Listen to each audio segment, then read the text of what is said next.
designing in order to bring us through and to change our hearts, to minister us, to heal us, to prepare us for the ministry and the calling that he put in us to do, and ultimately to get to the ministry that he has for us, that we will be in that place that we're willing to be completely poured out. Completely poured out for God. And that's part of the journey. That's part of the path he has for us. But it's shaping us and it's forming us.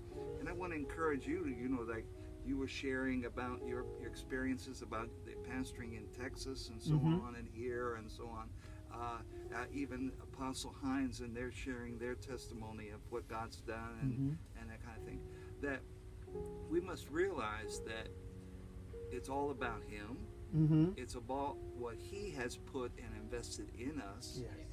And one of the things is he looking for a return on the investment. Come on here. I like that. I like and that. ROI, I like that. Return on that investment he put in. Kind of like the people, the servants that received the talents. The master came back looking for a return on that. And he's preparing us for that return.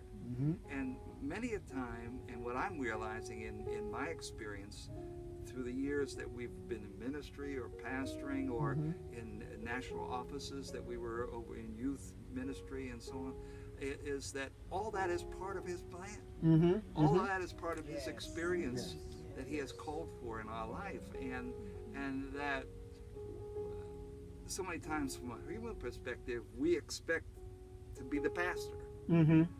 But there's times that changes. You may have been a pastor, you may have been that, but if there's you're seeing changes in the type of ministry and calling.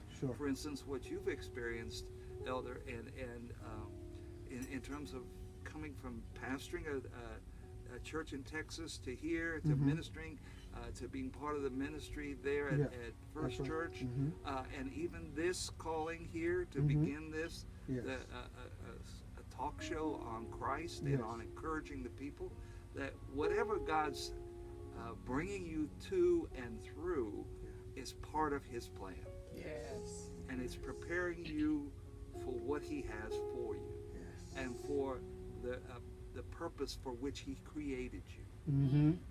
So that when we get to him face to face, our desire, we hear this a lot with Apostle Nita, is finish strong. Love it. Be completely poured out. Kind of like what Paul said, not kind of like, it is what Paul said. He said, I finished my race. I've run the race. I finished the course. I'm ready to be offered up. He knew he had been completely poured out in every area, every church that he was part of, and every journey here, even all of the suffering he endured through all that ministry. That was even part of his initial calling. He says, when Ananias came to him, he says the word of the Lord to him was, he's going to preach the gospel to the Gentiles, to the Jews, right, and to kings. And I'm going to show him everything he's going to suffer. So just because we go through times of suffering does not mean that's not part of the will of God or the plan.